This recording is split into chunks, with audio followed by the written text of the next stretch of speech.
Hey guys, it's Churches, Graveyards and Graves, and we're still at All Saints in Arawas. Can't get enough of it. So I've brought you back here because there's some amazing graves to show you again. So I'm going to show you these. So my last video was about an 18th century grave of Memento Mori, and now I'm going to show you some slightly later graves. These are like the early 19th century and how those graves changed. So the Memento Mori was very morbid with the hourglass and the scythe and the skeletons generally, although that one was more angelic. But here we've got a slight change in how they looked at things. So here we go, and I want to show you these. They're also made of slate. So look at these absolute stunners. So here we have and it's so elaborately carved, a soul effigy. So they moved away from the Memento Mori now. So there isn't the scythe or the hourglass or the arrows or the skulls. And they've gone for this like cherubim type figure with the, the wings. And this was like the soul taking flight into heaven. And you can see that this is a slightly later date, although not massively later. This is an 18th century grave, 1763. And it was also of a surgeon. So people who had graves of this nature at this time were generally wealthier people or people of means, and hence the reason that this was obviously a very respected person. John Audley, late of Orgreave, surgeon, who died August the 28th, 1763, age 63. And he's got the soul effigy here. And then we go on to, now this is a slightly different type of grave. It's slightly later. This is 1810.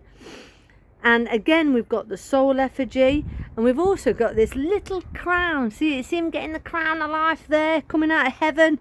That's an absolute stunner, isn't it? Look at that little crown with a little hand giving him the crown of life. So he's done his time here on earth, and his soul is flying off in this cherubim-like figure off to heaven, and he's receiving the crown of life. Actually, it's a lady. It's Elizabeth G. So Elizabeth G, who departed this life November the 1st, 1810. So these are amazing examples of the soul effigy that tended to replace the Memento Mori and became a little bit less morbid. And I also want to show you that these graves have also got the corpse stones, and this is quite unusual, with the little like foot stone. Now, so a lot of these tend to have been broken. I'm just moving my dog away. And you can see as well, they did have the initials EJ at the end of it, and there's the corpse stone, and going up to the main headstone. So you'd actually got a foot stone and a headstone. So that's quite interesting. And like I say, that's quite unusual that you still see that, the corpse stone along with the foot stone, because sometimes it's just been broken up and all that's left is the actual foot stone.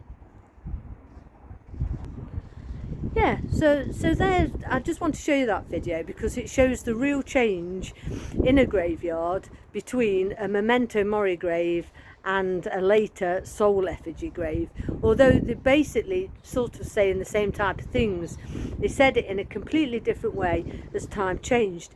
And in a bit I'll show you the next stage in the grave evolution, and we might even go all the way up to the modern times when we see how we do it now.